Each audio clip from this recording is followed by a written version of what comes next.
जय श्री श्याम। जयपुर का रहने वाला मोहन 40 वर्ष का एक सीधा साधा आदमी। उसकी फूलों की दुकान थी। उसकी दुनिया बहुत ही छोटी थी। उसकी फूलों की दुकान, उसकी पत्नी सावित्री और उसकी बेटी प्रिया, उसकी आंखों का तारा। मोहन की दुनिया एक ही धुरी पर घूमती थी, उसकी मेहनत और श्याम बाबा पर विश्वास। उसकी दुकान पर श्याम बाबा की तस्वीर लगी थी, उसमें वह हर रोज ताजा फूलों की माला चढ़ाता था। जब वह बचपन में अनाथ हो गया था तो एक बूढ़ी बूढ़ी माता ने श्याम बाबा के बारे में बताया था। कहा था कि इस दुनिया में जब कोई सहारा ना रहे तो खाटू के श्याम बाबा के पास जाना, वह हारे का सहारा है, वह कभी निराश नहीं करते। उस दिन से श्याम बाबा ही मोहन के माता पिता और सब कुछ थे। उसकी छोटी सी दुकान से जो कुछ भी कमाई होता था उसमें वह बहुत खुश था।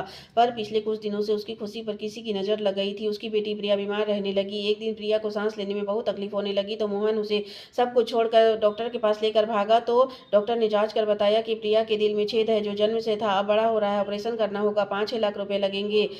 मोहन पूरी जिंदगी में इतने पैसे एक साथ नहीं देखा था। वह महीने का 10-12 हजार रुपया कमाता था। उसका दिल रो रहा था, श्याम बाबा को पुकार रहा था।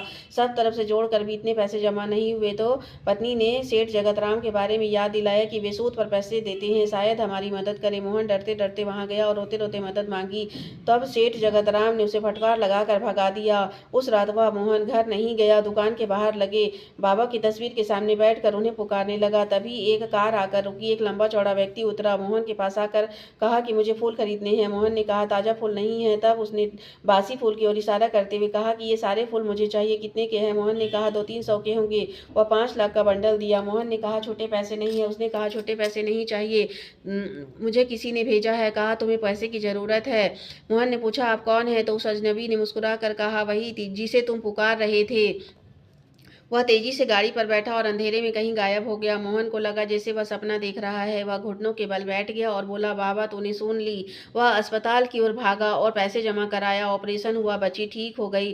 फागुन का महीना था। श्याम भक्तों से पूरा शहर भरा हुआ था। वही सेठ जगत राम पश्चाताप के आंसू लिए बाबा के दरबार जा रहा था।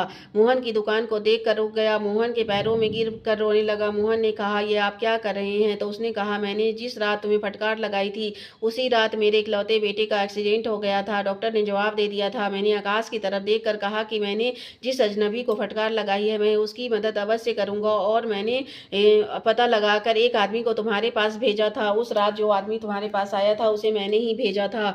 मोहन समझ गया कि यह सारे चमत्कार बाबा श्याम के हैं। उन्होंने न केवल दोनों बच्चों की जान बचाई बल्कि एक घमंडी सेठ को भी बदल दिया।